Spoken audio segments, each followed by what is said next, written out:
嘉义在地新闻继续来到台中的乌日，这个当地九德社区发展协会以土库溪的生态为主题，重新来设计着活动中心的壁面，一来美化着社区，二来要让学生囡仔更加了解在地文化。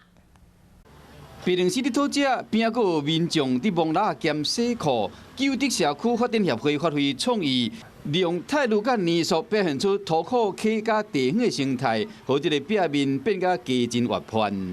供我们这个幼稚园以及国小的学生来做户外教学使用。 九德社区邀请林三龙老师甲社区会员裁剪大泰鲁甲泥塑，经过半年才完成这精彩的生态壁。唔那美化社区，嘛好附近学校学童更加了解在地文化。做蝴蝶是可以互动式的，不是我看而已，可以小朋友互动式的。 九德社区打算伫今年8月要将活动中心中春街另外一堵壁嘛要进行美化，将巷弄的美学继续推广落去。Hello， 我是叶明。想要看到更多更及时的新闻内容，请订阅华视新闻的 YouTube 频道，并且按赞、开启小铃铛。